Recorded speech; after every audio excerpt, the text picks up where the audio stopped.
Abra a tua Bíblia no livro de... Segundo livro de Crônicas. Segundo livro de Crônicas. Eu trago comigo algumas experiências. Já são 43 anos de vida. E algumas experiências. E cerca de 21 anos na presença do Senhor. Então posso dizer que vivi metade da minha vida até agora sem Deus e metade com Deus. E dessas experiências eu tenho tirado alguns conhecimentos. Amém? Tenho tirado alguns conhecimentos dessas experiências e também daquilo que eu tenho buscado, lendo, ouvindo, observando, porque nós aprendemos. Aliás, a nossa vida deve ser constantemente de aprendizado. O homem que se fecha para aprender, certamente ele vai parar. Às vezes nós nos fechamos para aprender. Aprendemos de todas as formas. E devemos ter um coração ensinável, um coração pronto para aprender. Até porque o sucesso da vida está em aprender. Por isso que o apóstolo Paulo, que foi um grande homem, um grande apóstolo, um grande mensageiro de Deus, ele diz exatamente no livro de Filipenses, capítulo 4, versículo 11, eu aprendi, por isso eu estou apto para passar qualquer situação, seja momento de crise, como momentos bons. Tanto o homem pode definir o seu futuro no momento de crise, como pode definir o seu futuro no momento bom. Porque muitas das vezes no momento de fartura, no momento em que nós crescemos, também cresce o orgulho, cresce a arrogância, cresce a prepotência, e aí muitas pessoas se perdem. Assim também como no momento de crise, ou no momento das dificuldades, muitas das vezes nós, com medo das dificuldades, então temos determinadas reações de parar por aí o projeto ou o sonho. Quantos casamentos não deram sequência por causa de uma crise? Porque entraram exatamente numa crise e aí não conseguiram encontrar soluções para a sua vida. Quantos jovens? Essa igreja é lotada de jovens. Porque a vida do ser humano é feita de crise. Quantos jovens na fase terra da juventude, no começo da juventude, por causa da crise de mudança e tal, ele se perde, vai, escolhe caminhos totalmente errados, e muitas das vezes demora anos, ou só Jesus encontrar esse jovem para trazer de volta e restaurar a sua vida. E eu estava meditando nesses dias e percebi que momentos definem futuros. A vida não é feita de momentos, mas momentos são importantes. Frações de segundo. Nós podemos tomar uma decisão que vai ter reflexo no futuro. Qualquer decisão que nós tomamos vai ter reflexo no futuro. Então eu pude perceber que algumas pessoas, tanto no mundo secular como no mundo religioso ou cristão, eles fizeram uma conexão, uma ponte com o futuro. Toda pessoa que é bem sucedida, ela fez uma ponte com o futuro. Toda pessoa que não foi bem sucedida, não por culpa de Deus, é porque ela não conseguiu estabelecer essa ponte com o futuro. Talvez você está me ouvindo aqui nessa noite, independente da tua idade, mas você pode ter uma chance de estabelecer ponte, de entender que você pode sim usufruir daquilo que Deus quer que você usufrua. Eu não entendo que Deus traga alguém para este mundo. Eu não entendo, porque está mais do que provado por tudo que nós vemos, por tudo que tem acontecido, que existe um arquiteto, que existe um Deus que arquitetou tudo isso.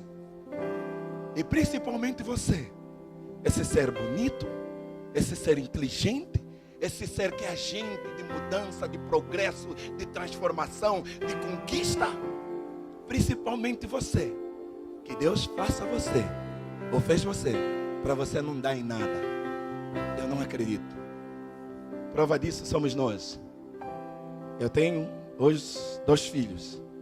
O meu maior desejo o meu maior investimento, a minha maior expectativa, a minha força, os meus recursos, é para que eles, no futuro, correspondem aos anseios da sua geração. É para que eles se tornem homens e mulheres de Deus, mas que trazem um impacto para a sua geração, que possa contribuir na sua geração, naquilo que o Senhor quer, seja profissionalmente, como seja espiritualmente. Então eu estava vendo e me chamou a atenção o nome de um jovem chamado Uzias. Uzias, eu entendo e quero ler com os irmãos, depois de Davi, depois de Salomão, não houve rei que mais contribuiu para a sua geração, para o seu povo, como o rei Uzias. E é interessante que a ascensão, a subida de Uzias, acontece no momento de crise, no momento em que o pai é assassinado. Talvez ele nem pode nem chorar, talvez ele nem pode nem sofrer a morte do seu pai. E quando o seu pai foi assassinado, ou quando o pai foi tirado de cena, ele tinha apenas 16 para 17 anos. E é aqui onde eu quero fazer algumas observações muito fortes. Porque há muitos anos atrás, o que me despertou na minha vida espiritual e nos projetos que eu tenho para o futuro, foi quando eu vi um filme, O Poder de um Jovem. Deixa eu falar uma coisa para você que está me ouvindo.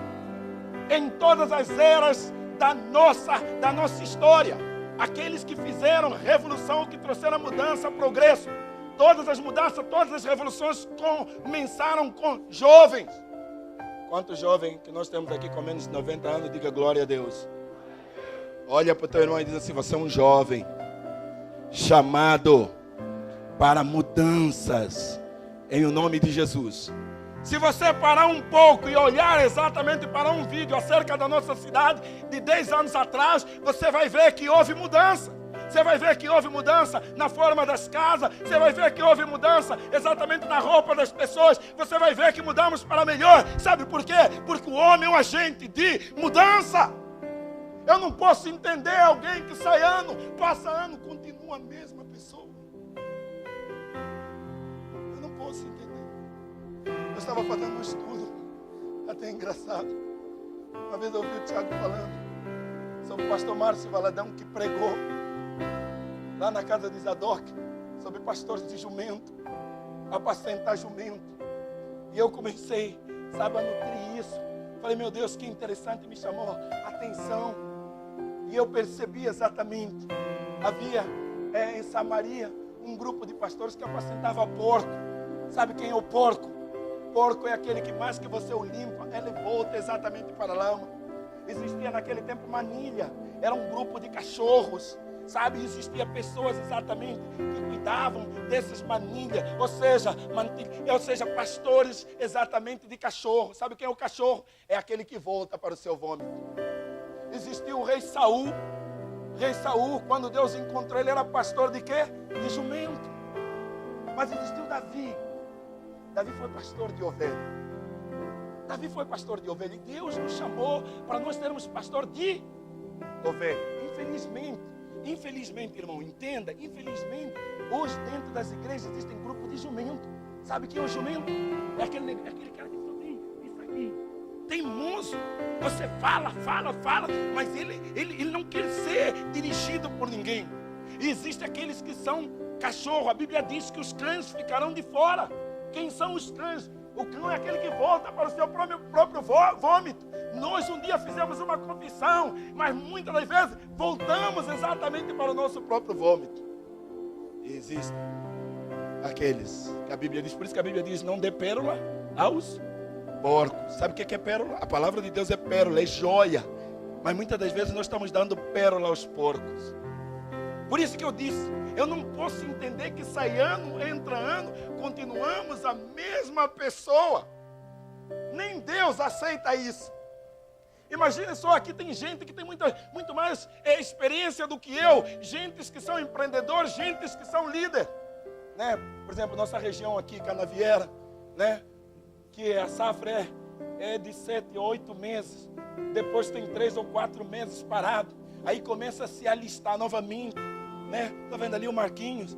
Depois ele vai pegar a lista e ele vai ver os caras que deram trabalho o ano passado. Será que ele vai contratar os caras que deram trabalho o ano passado? Não. Porque tiveram uma oportunidade, não souberam aproveitar a oportunidade. Ou seja, na vida nós precisamos entender isso. Só é abençoado, só cresce quem exatamente está disposto a mudar. Até os discípulos foram submetidos à mudança. E eu estava vendo aqui o rei Uzias, 16 para 17 anos, sem uma experiência, provavelmente com uma formação técnica, porque naquela época a maioridade judaica começava aos 12 anos. Aos 12 anos o menino era responsável, era colocado diante de mestre, era submetido a uma sabatina técnica com pergunta, e que ele tinha que se sobressair, que para ser declarado um ser socialmente, civicamente responsável perante a sociedade. Se ele matasse aos 12 anos, ele morria também apedrejado. Hoje nós vivemos uma sociedade com muitos direitos e poucos deveres.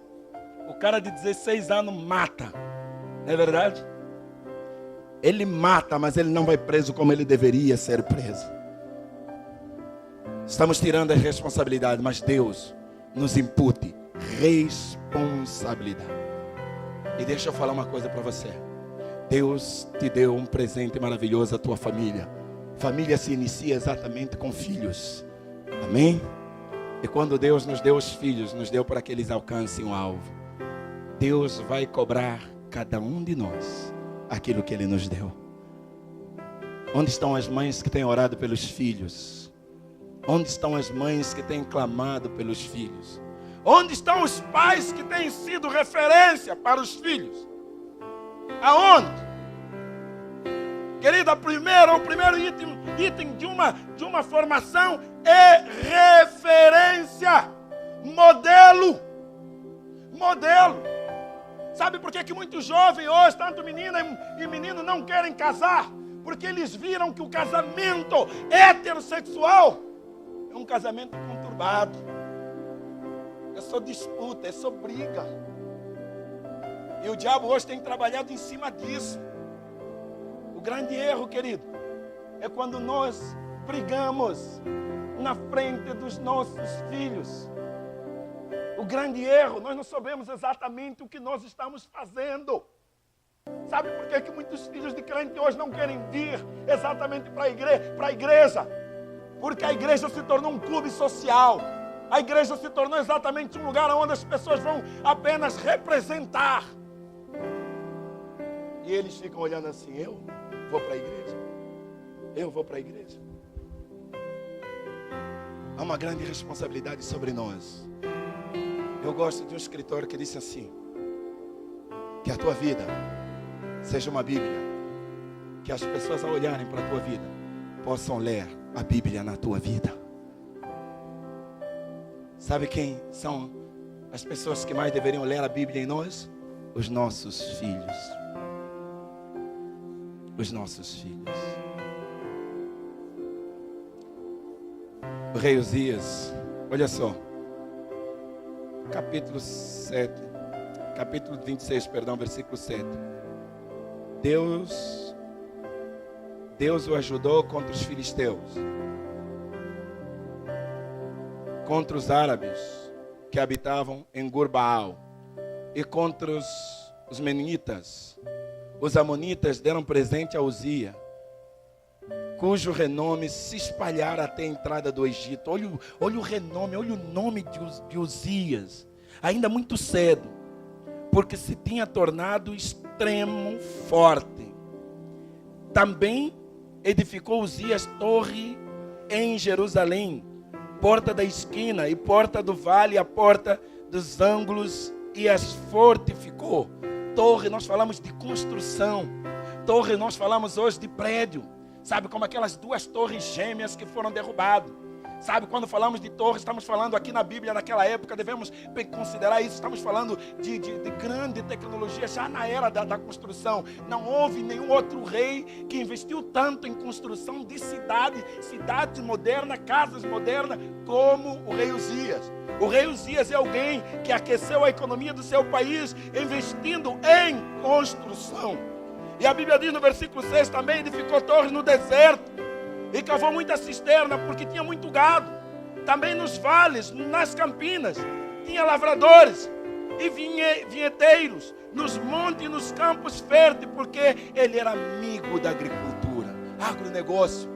Olha aí, o que nós estamos ouvindo falar hoje. O rei Uzias, há muitos anos atrás, já tinha investido. Ele tirou Israel exatamente de uma condição, de uma única monocultura, e trouxe vários investimentos. Quero lembrar mais uma vez que ele foi empossado dos seus 16 para 17 anos.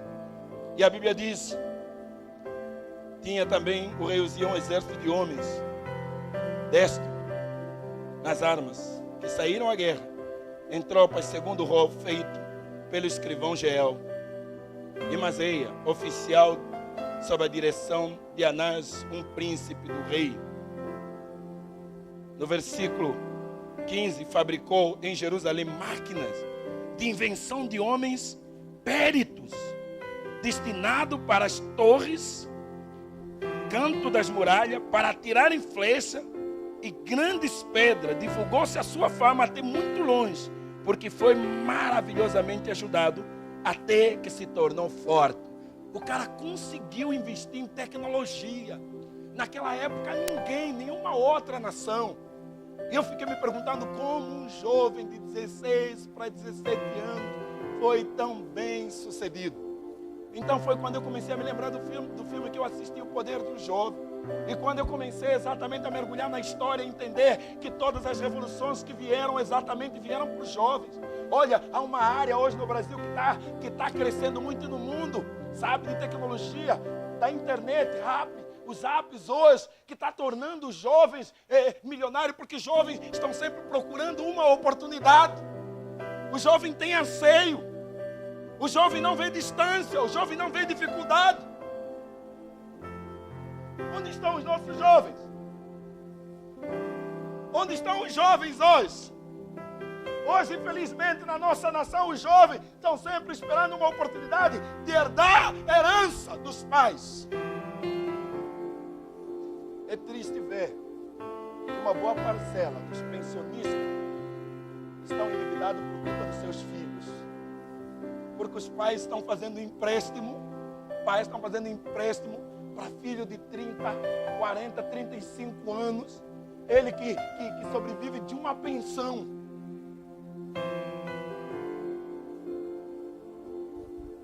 Países do primeiro mundo isso não acontece. Sabe por quê? Porque o jovem é treinado desde cedo para conquistar, para crescer, para prosseguir. Agora eu vou entrar na Bíblia. A Bíblia diz, exatamente no livro de Joel, capítulo 2, versículo 28, e há de ser que naquele dia, o Senhor dizendo, eu derramarei do meu espírito sobre toda a carne, e os vossos jovens terão visões. Onde estão os jovens visionários de hoje? Aliás, a igreja recebe o Espírito para dançar. A igreja recebe o Espírito para dançar. Não tem aquele cântico? No fogo. Como é que é, Tiago? No fogo. Cadê os jovens que receberam o Espírito Santo? Quando a Bíblia diz no livro de Atos, capítulo 1, versículo 8, o próprio Espírito, o próprio Jesus disse, e há de ser que eu derramarei do meu Espírito sobre toda a carne, e descerá sobre vós o Espírito Santo, e me serei testemunha, tanto em Jerusalém, Samaria, até os confins da terra. Sabe por que Jesus derramou o Espírito sobre os jovens, sobre a sua igreja? Sabe por quê? Para ser o quê? Testemunha. Não, o Senhor nos derramou do Espírito para falar em língua. Falar em língua é uma evidência do Espírito. Agora eu quero ver lá no teu trabalho, eu quero ver lá na tua empresa, eu quero ver lá na tua casa, eu quero ver lá na rua, eu quero ver você sendo testemunha. Por quê? Porque o Espírito Santo está sobre a tua vida. Hoje é difícil um jovem casar virgem. Hoje é difícil um jovem casar virgem dentro da igreja. Dentro da igreja. Deixa eu falar uma coisa para você, jovem que está me ouvindo. Você que tem fornicado, você que tem adulterado, não existe maior desonra na Bíblia para o pai e para a mãe quando os filhos têm relação sexual. Isso é Bíblia, é Bíblia. Antes do casamento. Estava dizendo isso aqui, palavra honra. Honra tem a ver exatamente com o jovem olhar para o seu pai e sua mãe esperando ser aprovado ou desaprovado. Sabe por quê? Porque quem tem maior poder para te abençoar não é só eu, pastor, é teu pai e a tua mãe. Por isso que Deus falou: honra teu pai e a tua mãe, para que tudo te vá bem na vida e para que o Senhor prolongue os teus dias aqui na terra. A igreja hoje virou uma bagunça. O Espírito está sobre a igreja, mas as pessoas não conseguem ter domínio próprio. Ah, pastor, não deu para segurar a onda. Não deu para segurar a onda. Ainda existem aqueles que dizem assim: pastor, a carne é fraca. Eu tive a infelicidade de ouvir de alguém separado de sua esposa e querer trazer a sua nova amante para a igreja. Falei: aqui não. Enquanto eu for pastor dessa igreja, nessa igreja não. O que Deus uniu, não separa. Bagunça aqui não. Pode ir para uma outra igreja, pode ir para não sei aonde, mas aqui não. Ou você busca a restauração do teu casamento, da tua família, mas não conte comigo como pastor enquanto você estiver nessa situação. Sabe por quê? Porque a igreja virou uma bagunça agora. Virou uma bagunça, já não existe mais temor, isso que o Tiago estava falando. Ei, quando Deus permitiu o dízimo é para gerar temor. Sabe por quê? Temor é fundamental para a vida do homem, porque temor é limites. Eu vi uma expressão esses dias do pastor Eduardo: porque aqui no banco tem segurança. Porque todos nós que passamos por dificuldade financeira poderíamos ir roubar no banco se não tivesse segurança. Mas sabe o que impede? Não são insegurança, o que impede é medo de nós ou sermos mortos ou irmos presos. Então quando Deus estabeleceu o temor por meio dos dízimos, é para criar temor. Porque temor leva o homem à salvação. Onde estão os jovens? Um jovem dos seus 16 para 17 anos estabeleceu ponto. A primeira ponte que eu vi aqui, querido, uma visão estratégica. Visão, fala para o teu irmão, visão. Visão é enxergar oportunidade, tanto na crise como na abundância. Gente, o que mais nós ouvimos na crise é pessoas reclamarem. A Bíblia diz que um certo dia Agar, a concubina de Sara, estava perdida no deserto por causa dos seus sentimentos, por causa das suas emoções. Ela estava perdida no deserto. E aí ela se pôs a chorar. E do céu se bradou uma voz que ouviu exatamente o choro do menino e disse: Agar, de onde vens e para onde vas? Agar, você está tão perdida. Agar, você está sem direção. Olha, desse jeito você não vai chegar a lugar nenhum. Agar, desse jeito você vai destruir o projeto de Deus na tua vida. Ei, me escuta por favor. Há um projeto de Deus na tua vida. Você não nasceu para ser mais um. Há um projeto de Deus na sua vida. Eu tenho estado angustiado nesses dias com o meu país. E Deus me respondeu, me mostrou o que está acontecendo. E Deus está me conclamando para algo. Para algo. Há um projeto, porque a minha existência não pode ser simplesmente uma existência fútil. Deus está me conclamando, posso dizer para vocês, Deus está me conclamando para algo. Porque é nos momentos difíceis que Deus exatamente levanta aqueles a quem Ele escolheu para fazer algo. Olha para o teu irmão e diz assim: a tua oração, a tua entrega, a tua devoção pode mudar situações, pode mudar a vida. Sabe por que eu estou dizendo isso? Ezequiel, do capítulo 22, versículo 30, diz assim: busquei dentre vós um homem. Só estou procurando um homem. Eu só estou procurando alguém que perceba o que está acontecendo no mundo espiritual. Alguém que tem visão do que está acontecendo nesta casa. Alguém que tem visão do que está acontecendo nessa empresa. Alguém que tem visão do que está acontecendo nessa cidade. Alguém que entenda o mundo espiritual. Eu estou buscando um homem que se coloque na brecha entre eu e essa nação. Por isso eu repito, há um propósito de Deus para a tua existência. Ontem eu cheguei em Terra Roxa, uma igreja pequena, vazia, e lá estava uma senhora já de idade. No final trouxeram essa senhora, e a senhora veio e me abraçou e falou assim para mim: pastor, você lembra quando você estava aqui no começo desse ano? Eu estava ruim, eu estava passando por umas situações, mas como Deus te usou naquele dia, eu saí daqui curada. Naquele dia eu saí daqui totalmente livre. Nunca mais, pastor, aconteceu comigo. Deus só está procurando alguém.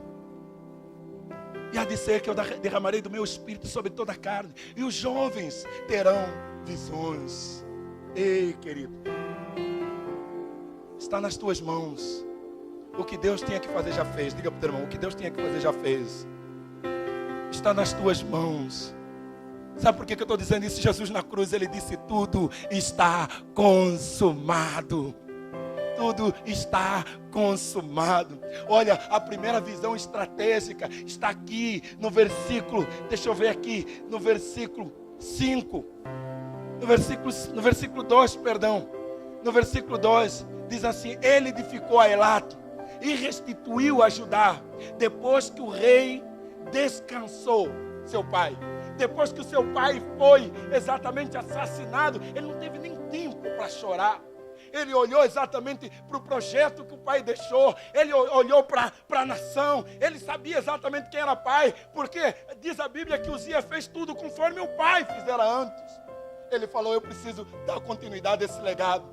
Eu preciso dar continuidade a esse legado. Querido, eu como pastor, eu sou resultado de pastores que investiram na minha vida. Eu sou resultado de homens que me embutiram da mesma visão. Eu, na verdade, sou resposta à continuação dos pais da igreja.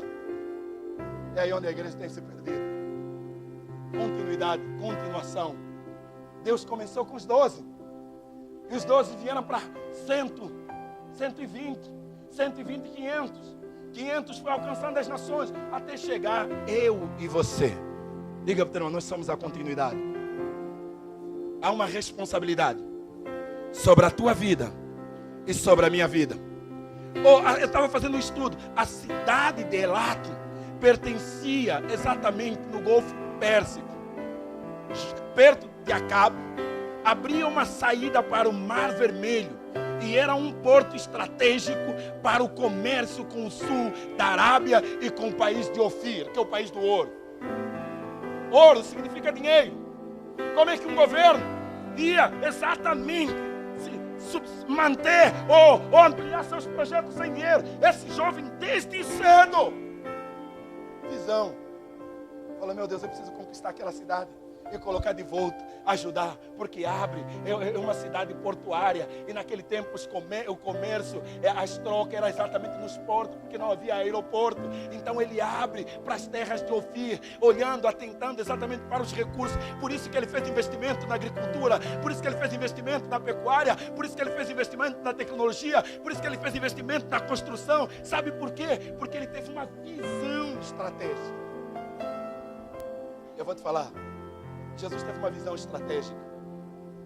A Bíblia diz que lhe era necessário, livro de João, capítulo 4, que era necessário ele passar por Samaria. Por Samaria. Era necessário.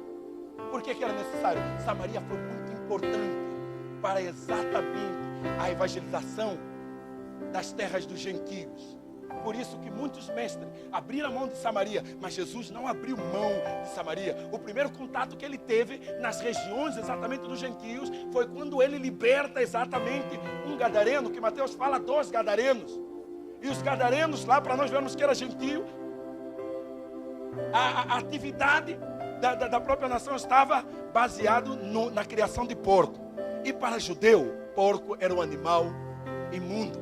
Você vê que a primeira vez que Jesus liberta um homem, tentou mostrar exatamente para os de Gadar que era importante, que o homem vale muito mais do que todo o recurso, toda a economia. Porque o homem é um agente de mudança. Ei, você é um agente de mudança. Jesus liberta aquele homem como? Quando os demônios disseram assim: olha, Jesus, vieste aqui, filho de Deus, para nos atormentar. Manda nos sair do corpo desse homem e que vamos diretamente para os porcos. Jesus permitiu. E os porcos se precipitaram no mar e morreram. Sabe o que aqueles homens vieram? Em vez de olhar para aquele gadareno que foi liberto, não. Se retira das nossas terras. Nós não queremos você. Porque para nós muito mais vale o porco do que o ser humano. Para nós muito mais vale a estrutura do que o ser humano. Sabe o que Jesus fez estrategicamente? Vem cá. Você que é de Gadar, que foi liberto, não vem conosco. Fica aí e anuncia os seus. Sabe o que é isso? Visão estratégica. Agora a Bíblia diz que era necessário, era importante ele passar por Samaria. Sabe por quê?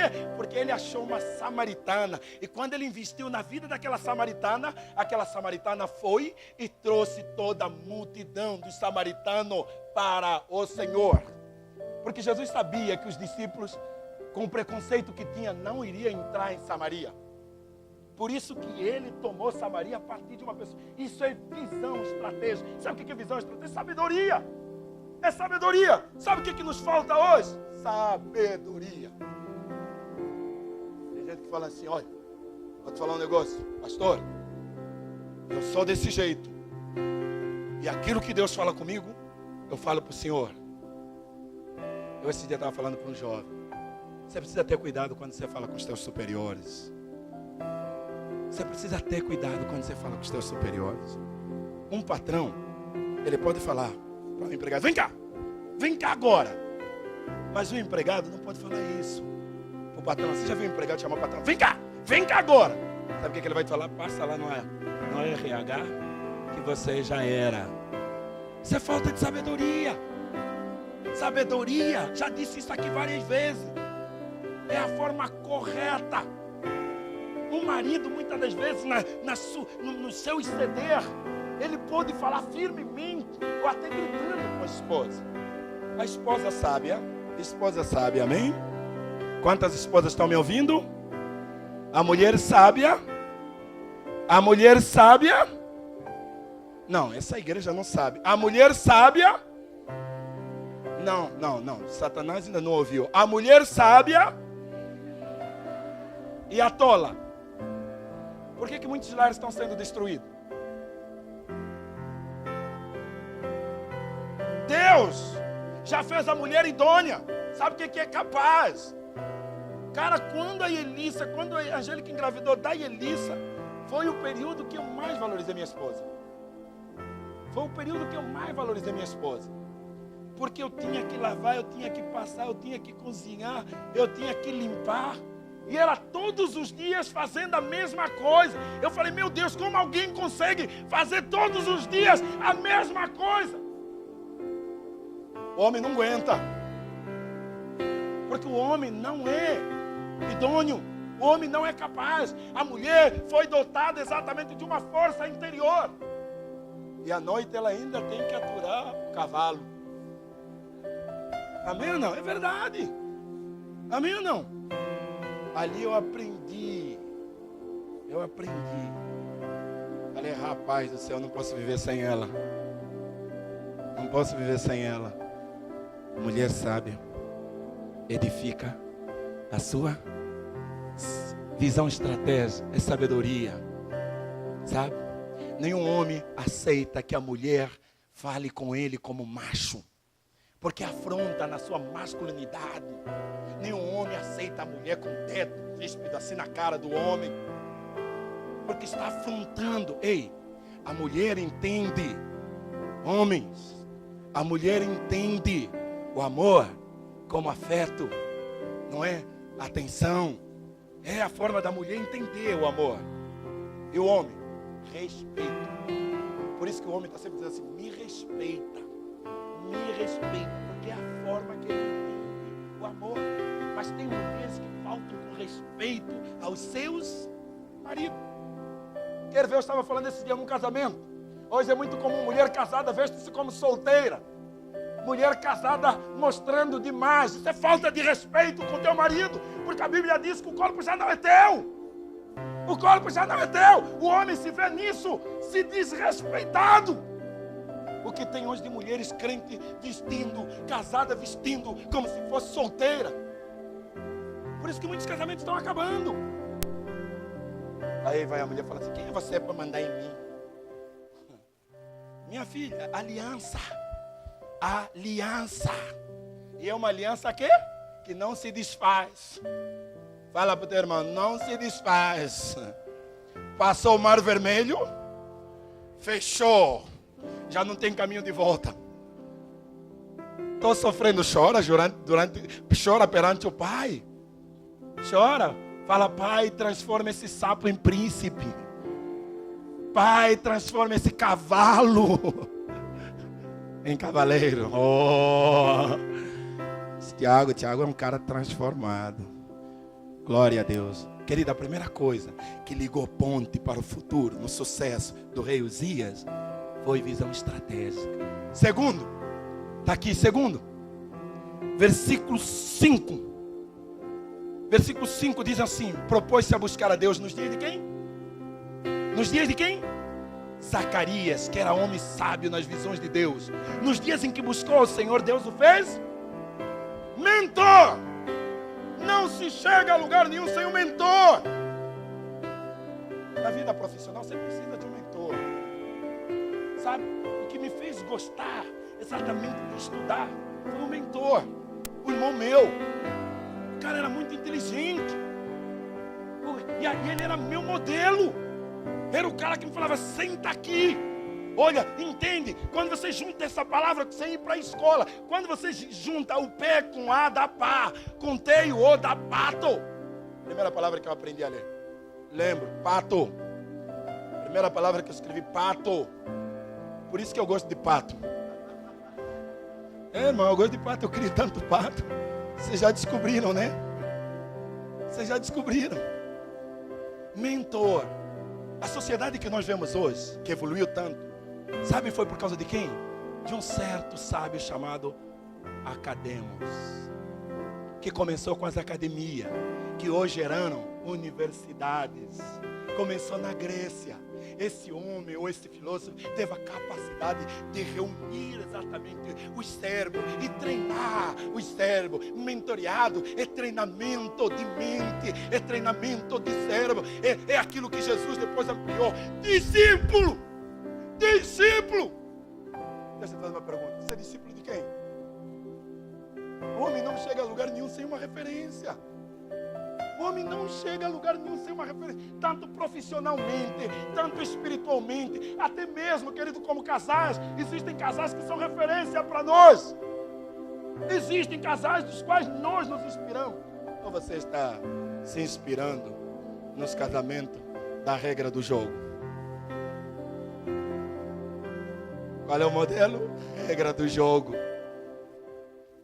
Dizem alguns ainda: graças a Deus, porque hoje tem os 10 mandamentos.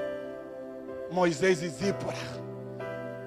E quando estava chegando o beijo de Moisés para Zípora, era, sabe, um merchandising. Eu não assistia, mas eu ouvia: hoje Moisés vai beijar Zípora. Falei: mas onde está isso na Bíblia? Vocês viram o objetivo? O que eles querem mostrar? Não é a história exatamente, não é a lição bíblica exatamente, é aquilo que corrompe as mentes e os corações. Guarda-te de tudo que você deve guardar. Guarda o teu coração. ainda com seus 16 anos, ele tinha um mentor. Jesus teve um mentor. Quem é teu mentor? Você está se inspirando em quem? Na profissão em que você está? Quem você tem exatamente como inspiração? Querido, a vida é feita de inspiração. Em quem você se inspira? Por isso que eu gosto de ler biografias. Eu gosto de ler biografia. Eu fui tão impactado quando li a biografia de Billy Graham, quando li a biografia de Martin Luther King, quando li a biografia de Martin Lutero, quando li a biografia de Jerônimo Savonarola, quando li sobre John Ross, quando li exatamente sobre Jonathan Eduardo, quando li sobre John Wesley, eu fui tremendamente impactado. Porque eu escolhi isso como meu ofício. E naquilo que eu quero fazer dando o melhor. Fazendo o melhor. Para mim fazer o melhor, eu tenho que aprender. Sabe por que é que muitas pessoas dessa geração muito jovem não estão chegando a lugar nenhum? Porque eles são muito donos do seu nariz. Eu na empresa não obedeço a ninguém, porque foi Jesus que me colocou aqui. Como Ele me colocou aqui, sou Ele que vai me tirar. Vai nisso. Jesus abençoou, mas alguém te colocou. Deus usou alguém para te colocar. Tem sempre alguém que Deus usa como instrumento. Sabe qual foi o erro de Elias? Não tinha um mentor. Sabe qual foi o sucesso de Eliseu? Tinha um mentor. Sabe qual foi o sucesso de Moisés? Teve um mentor. Sabe qual foi o sucesso dos 11 discípulos? Tinha um mentor, discipulado. Quem é? Quem você dá exatamente relator da tua vida? Quem exatamente te aconselha? Eu não preciso de conselho. Precisa sim. A Bíblia diz que é na multidão de conselheiros que aí a visão, que aí a sabedoria. Eu fiquei impactado. Certo homem, empresário esses dias, falou para mim: pastor, eu vejo que o senhor é um homem de sabedoria. Eu preciso do senhor. Eu vou precisar muito do senhor. Eu preciso procurar esses dias o senhor para abrir o meu coração. Porque tem muita coisa que eu preciso abrir o meu coração. Eu falei: oh meu Deus, como ele entendeu o que muitos crentes não estão entendendo. Como ele entendeu. A bênção vem de Deus, passa pelos canais. Eu estou na fé, estou no ministério. Sabe quantos pastores de sucesso que eu vi que poderiam ter sucesso, mas não tiveram mentor, se desligaram dos seus mentores e hoje estão capengando muitos. Sabe quantas pessoas profissionalmente, que tinha tudo para crescer, Eu estou aqui em Pitangueiras, observo essa cidade, observo o comportamento, conheço pessoas, tinham tudo para ser grande, tinham tudo para crescer, tanto nas usinas como aqui na vida social, e não cresceram. Sabe por quê? Porque não tem um mentor. Está aqui na Bíblia.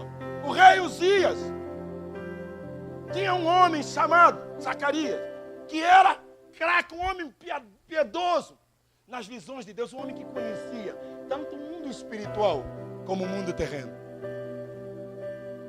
Sabe qual foi a segunda ponta para o sucesso do rei Uzias? Eu preciso de um mentor.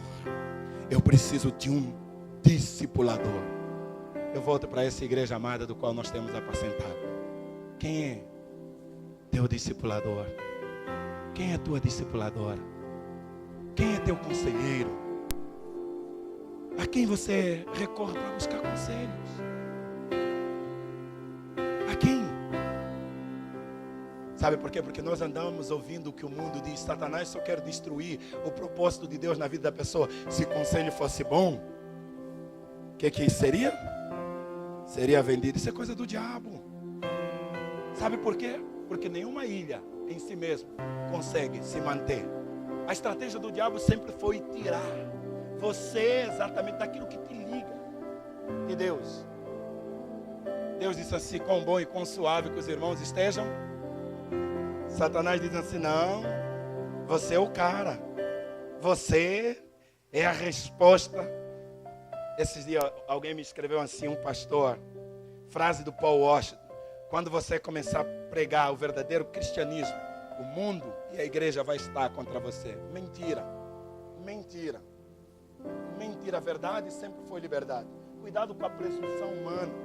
Cuidado com a presunção humana. Verdade sempre foi verdade. O mundo sim, mas a igreja não. O mundo sim, mas a igreja não.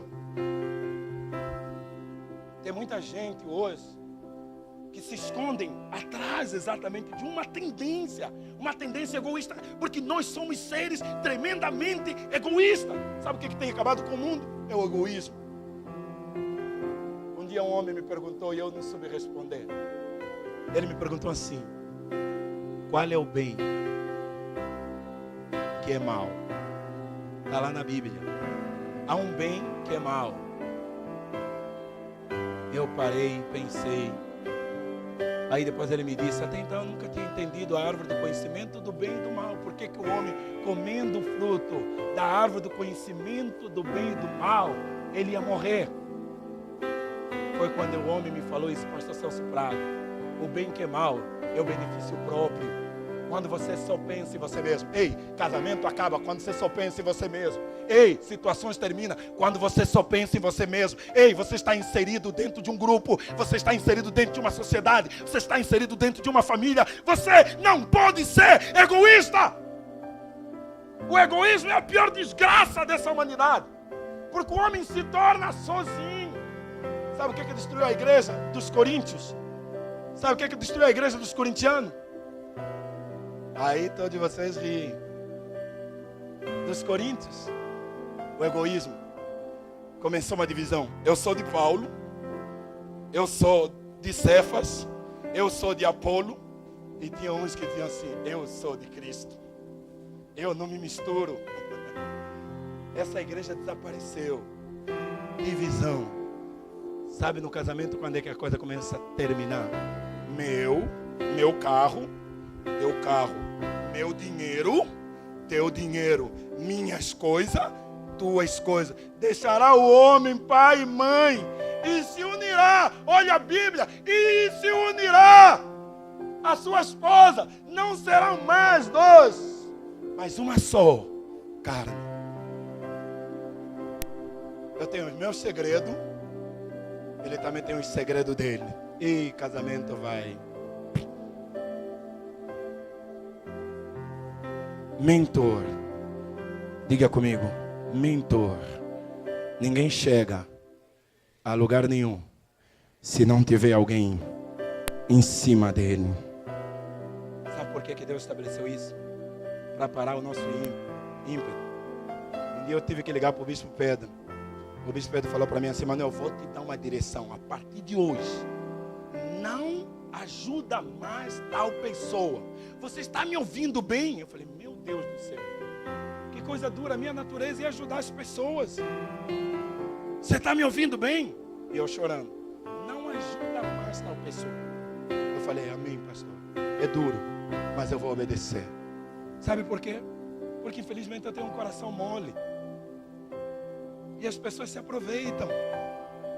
Aquele que tem um coração mole, as pessoas se aproveitam.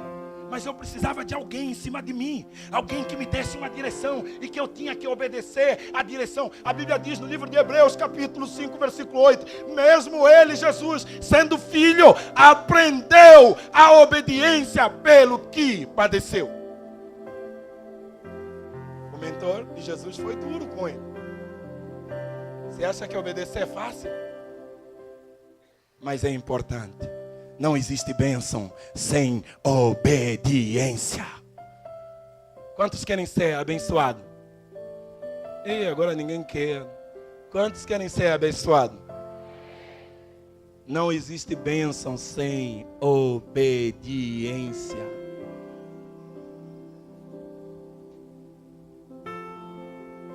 Terceiro e penúltimo. No versículo 6. Ele diz assim no versículo 6. Saiu e guerreou contra os filisteus.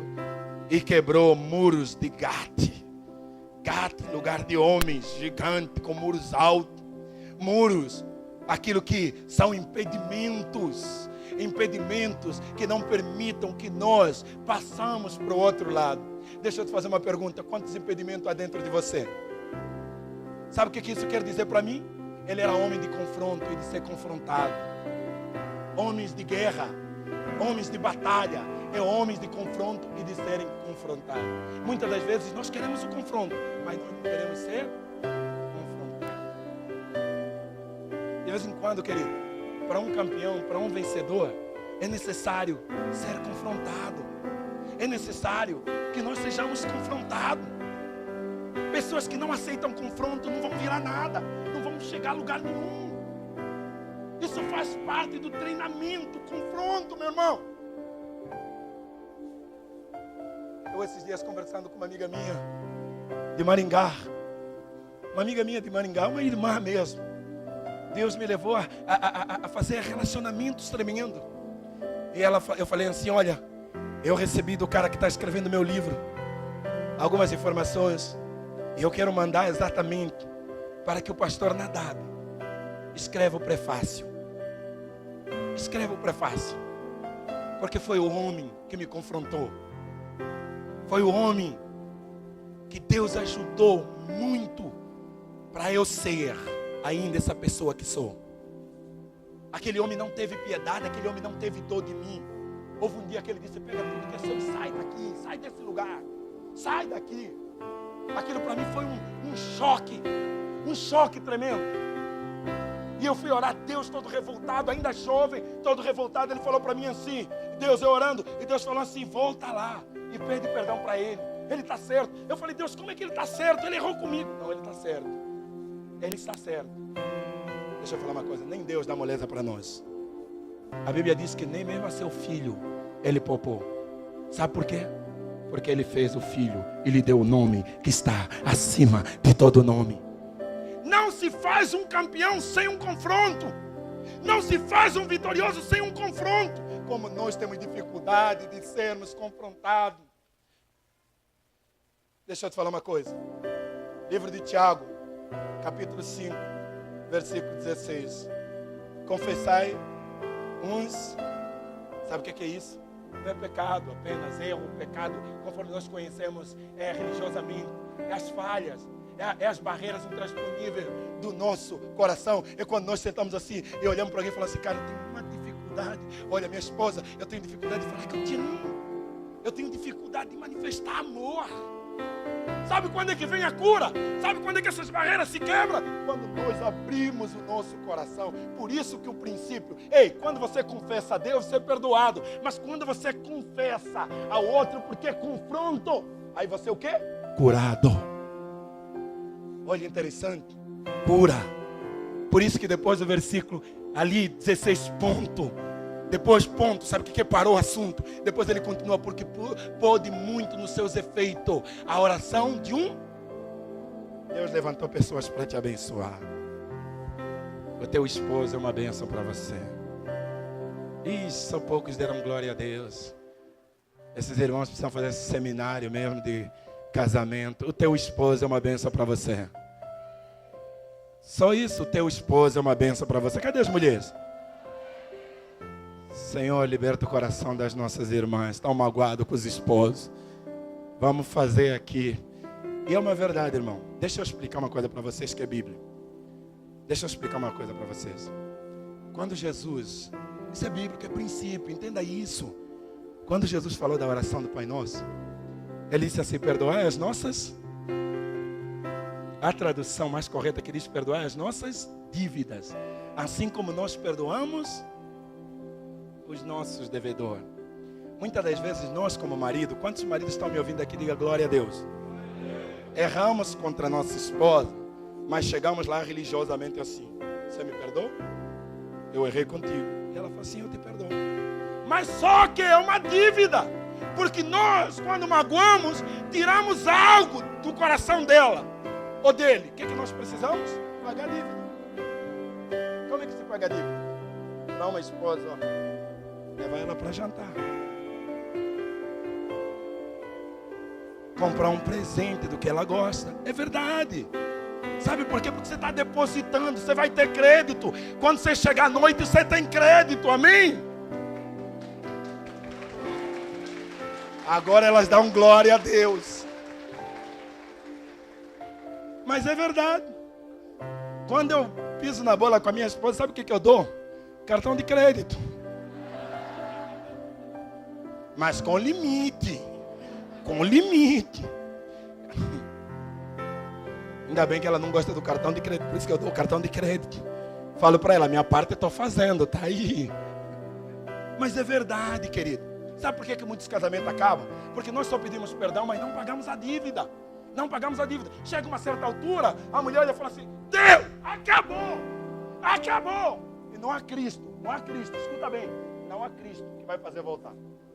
Sabe por quê? Porque Deus deu para eu e você cuidarmos como sendo o vaso mais frágil. Você não pode deixar o vaso quebrar. Se tem um homem aí perto de você, fala para ele assim, você não pode deixar o vaso quebrar. Porque quando o vaso quebra, aí é difícil. Amém? Ele era um homem de batalha, confronto. Deixa eu te falar uma coisa. Eu estou brincando, mas eu estou falando uma coisa, querido. Você precisa ser confrontado. Ele só derrubou aqueles muros de Gate, aqueles muros que os gigantes construíram, porque era um homem que foi preparado para o confronto. Tem gente que não aceita ser confrontado. Sabe o que vai acontecer? Não haverá sucesso sobre a tua vida. Chega um determinado momento da nossa vida que nós vemos, não estamos indo nem para lá, nem para cá. Estagnamos, ficamos parados. Sabe por quê? Precisamos de ser confrontados. Só existe mudança, só existe conversão, só existe transformação quando há confronto. Olha para o teu irmão e diz assim, os pastores que Deus colocaram na tua vida são bênçãos de Deus para te abençoar. Ei, como o diabo tem tirado ovelhas que não tem mais contato com o pastor. Ele diz assim, Deus também fala comigo. E eu não estou aí para obedecer. Eu não estou aí para abrir minha vida para homens. Infelizmente tem uma má notícia. Você vai acabar no sofrimento. O grande filósofo John Tony, ele já disse, nenhum homem é uma ilha em si mesmo. E para terminar, o último versículo 8, no último versículo 8, diz assim, versículo 8, versículo 7 diz, Deus os ajudou contra os filisteus e contra os árabes que habitavam em Gurbaal, e contra os menitas. Os amonitas deram presente a Uzias, cujo renome se espalhara até a entrada do Egito, porque se tinha tornado em extremo forte. Davi foi um grande rei. Sabe por quê? Diz a Bíblia no capítulo 16, de 1 Samuel, versículo 18. Ele era sisudo em palavra. Era um homem que sabia usar as palavras. Era um homem que sabia conversar. Diz a Bíblia que Salomão foi considerado o rei da paz. Sabe por quê? Salomão era sábio e cheio de conhecimento. Sabe o que ele usou com essa sabedoria e conhecimento? Relacionamentos. Ei, deixa eu te falar uma coisa. Ninguém chega a lugar nenhum sem relacionamentos. Como estão os teus relacionamentos? Tem aqueles que dizem assim, eu não tenho amigo. Mais vale a pena estar só do que mal. Vai morrer na praia. Não é possível que numa cidade dessa de 40 mil habitantes não tenha alguém tão boa. Quando alguém diz isso, ele está dizendo assim, eu sou melhor do que todo mundo. Uma vez eu ouvi o pastor Arão dizendo aqui, e certifiquei como verdade, as riquezas das nações estão com as pessoas. Quem te abre portas são pessoas. Quem te abre portas são pessoas. Tem aqui pessoas que são meus amigos, que me ajudaram muito no momento da dificuldade. Sabe por quê? Porque são amigos. Ama o amigo em todo o tempo. Salomão já está dizendo, capítulo 17, ama o amigo em todo o tempo, mas na angústia se faz o... Hoje chegou um irmão nosso falando assim, cara, o que você acha de eu ir procurar o fulano que me ajudou eu e meu filho, e agradecer porque o fulano me ajudou? Eu falei, isso é de Deus. Isso é de Deus. Compra um presente, leva um presente. Tem que ser simbólico. Sabe o que isso vai fazer no coração dele? Vai falar assim, nossa, que cara grato. Que cara grato. Amanhã, quando precisar de alguém, sabe quem é que ele vai contar? Aquela pessoa. Com aquela pessoa. As riquezas das nações estão com as pessoas. Estão com as pessoas. Agora tem aqueles, não, eu não tenho amigo. Amigos mais chegados do que irmão. Não tem aquele momento que nós precisamos. Ei, escuta bem que eu vou dizer. Até Jesus. Jesus chegou a uma certa altura, chamou Tiago, Pedro, João. Vem cá, cara, fica aqui comigo. A minha alma está profundamente angustiada. Olha, eu estou numa angústia. Pedro olhou, mas Jesus, você que é o cara. Humanidade. O homem quer ser Deus. E Deus sempre quis que o homem fosse homem. Fala para o teu irmão, para de querer ser Deus. Seja homem. Deus se tornou homem. Para o homem não querer se tornar Deus. Nada mais é a mensagem que Jesus veio trazer isso. Seja homem. Jesus, angustiado, chamou Pedro, João, fica aqui comigo. Fica aqui, eu preciso do vosso conforto, cara. Porque a minha alma está angustiada. Sabe o que é angústia? Ansiedade. O que mais essa geração tem sofrido? Com ansiedade, insegurança. Sabe onde nós estamos nos recorrendo hoje? Aos psicotrópicos, ansiolíticos. E ficando cada vez mais doentes, porque nós estamos esquecendo um princípio que nos liga, uma ponte que nos liga ao futuro. Relacionamento. Eu louvo a Deus. O que tem me mantido no Brasil, eu sempre disse isso aqui. São as boas amizades que eu fiz.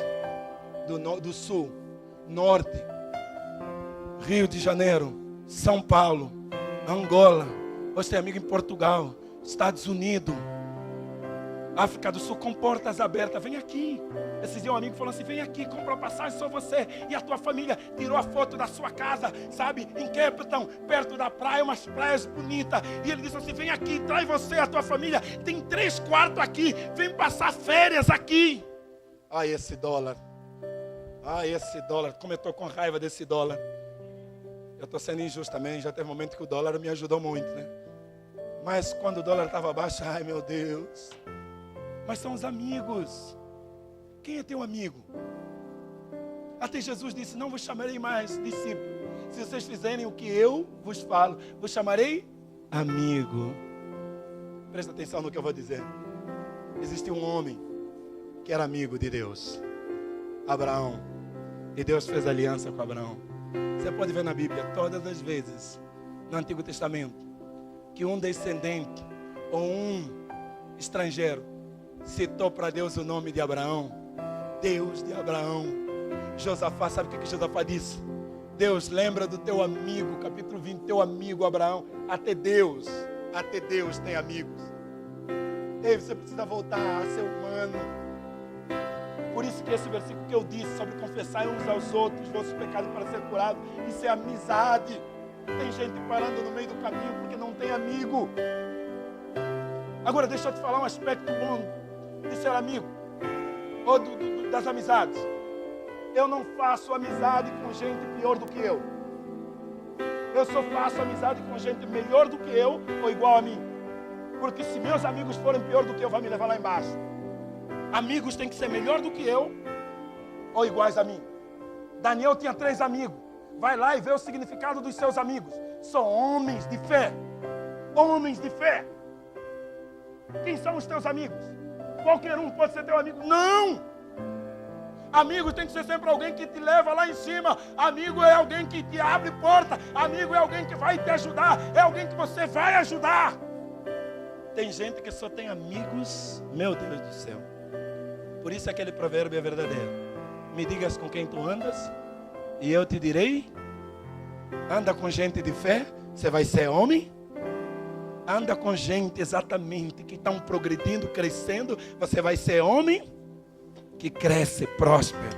Amém? Glória a Deus. Livro, não precisa abrir, livro de Lucas capítulo 8, versículo 13. Diz a Bíblia que existiram mulheres dos quais Jesus fez ponte. Essas mulheres eram muito bem financeiramente e eram quê? Apoiadoras do ministério de Jesus. Até Jesus Cristo tinha relacionamento com mulheres.